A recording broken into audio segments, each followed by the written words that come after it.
আমরা আছি ইট ভাটায়। এটা হলো JKB ইট ভাটা, অর্থাৎ বেলকুচি নামক জায়গায় ধুনট সোনামুখী রাস্তার পাশে অবস্থিত। ধুনট বাজার থেকে 1 কিলোমিটারের মতো দূরে হবে। এখানে এই যে ইট আকৃতি দিয়ে দিয়ে ফরমায় ইটের আকৃতি দিয়ে দিয়ে হাজার হাজার ইট এখানে রাখা হয়েছে। এগুলো এখনো পোড়া হয়নি, এগুলো এখনো কাঁচা ইট, শুধু রোদে শুকানো হয়েছে। এগুলো ওই যে সামনে যে চিমনি আছে ওখানে, ওর নিচে এর যে উনুন আছে সেখানে হচ্ছে এটা করা হয়, মানে পোড়ানো হয়, পুড়িয়ে তারপরে সারি সারি করে এখানে রাখা হয়।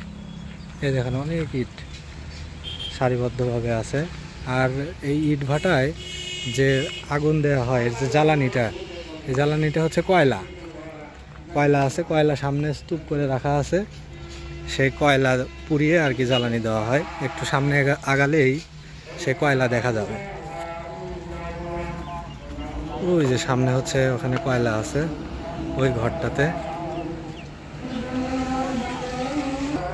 ওই যে ধোঁয়া বের হচ্ছে, চিমনি দিয়ে ধোঁয়া বের হচ্ছে, অর্থাৎ নিচে ইট পোড়ানো হচ্ছে এবং সেই কয়লা পোড়ানোর যে কয়লার যে ধোঁয়া, সে ধোঁয়া হচ্ছে উপরে চিমনি দিয়ে বেরিয়ে যাচ্ছে। এটা অনেক বড় একটা চুলা আর কি, টোটালটা এটা ইট দিয়ে অনেক উঁচু করে বাধাই করা।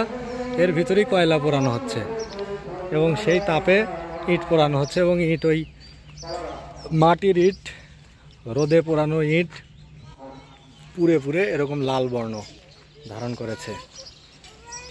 এই যে এখানে হচ্ছে সেটার হলো এই যে কয়লা, এই কয়লাগুলোই এখান থেকে নিয়ে কয়লা জ্বালানি হিসেবে ব্যবহার করা হচ্ছে।